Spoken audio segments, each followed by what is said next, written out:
सुंदर राजा बोला में जांगे बई खामे जांगे बई खामाई हो।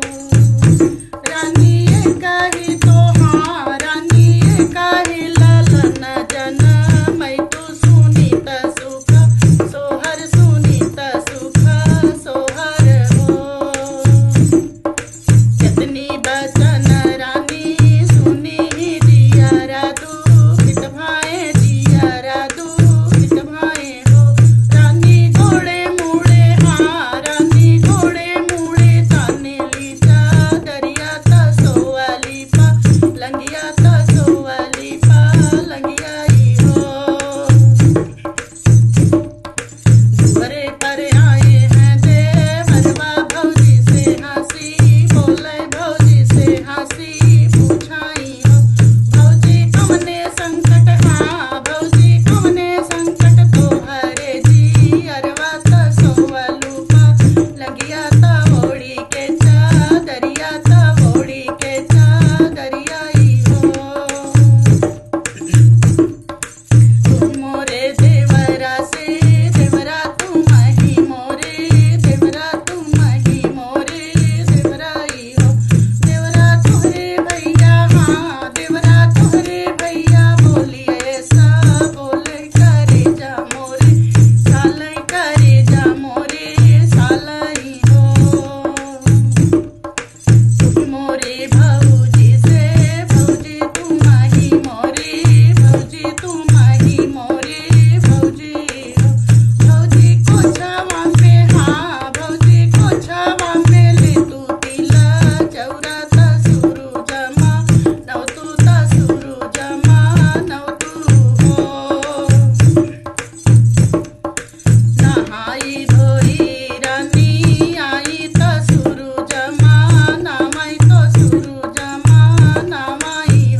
ललना कहाँ में जन्मे गणेश तीनों घरवा मंगल होवे हो।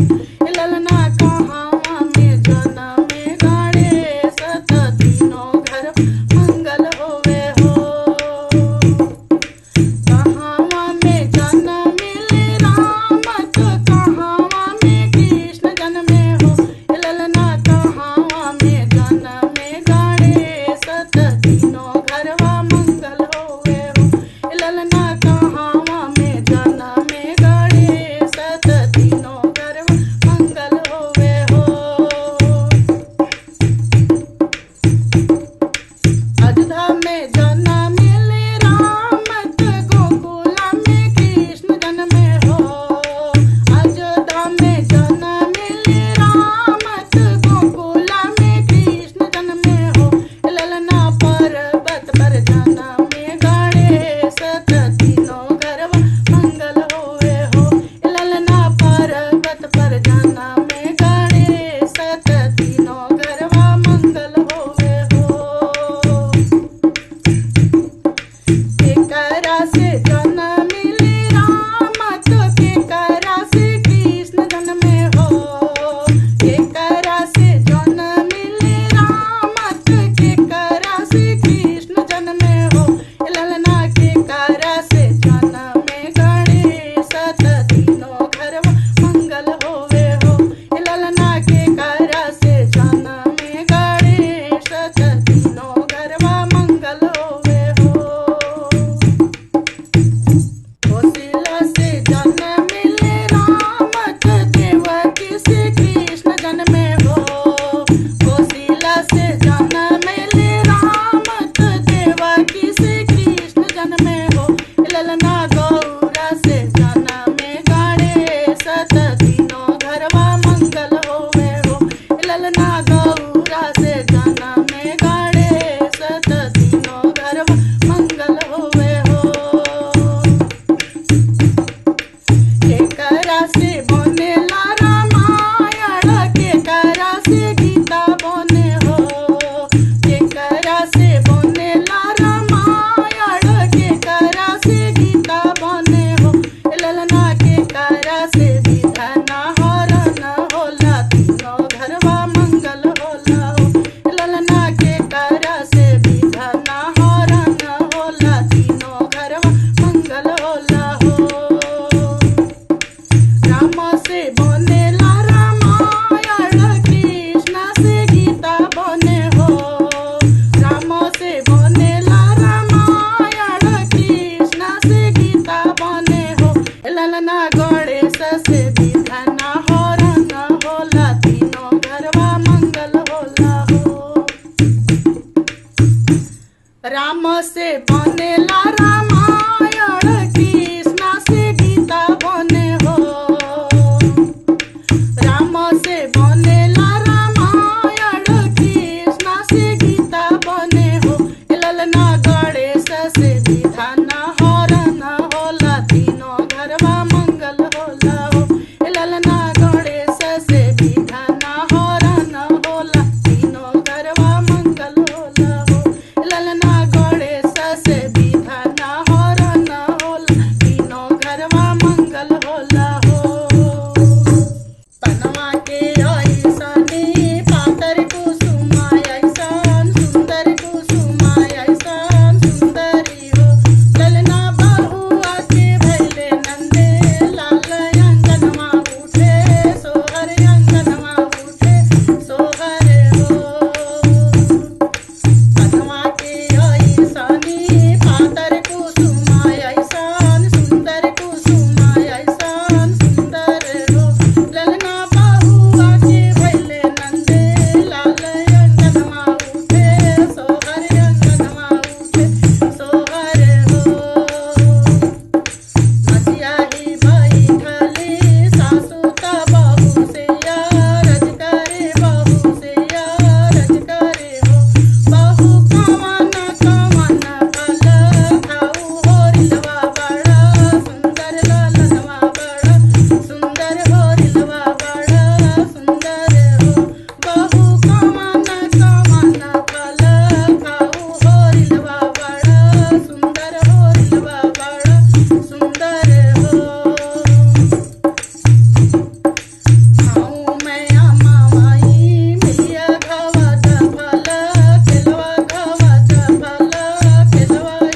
सगन कह दिया कि इनके जुआ इनके माई खाने जब दोबारा हुई। सगन का मेरा खर्चा बढ़ गया क्या।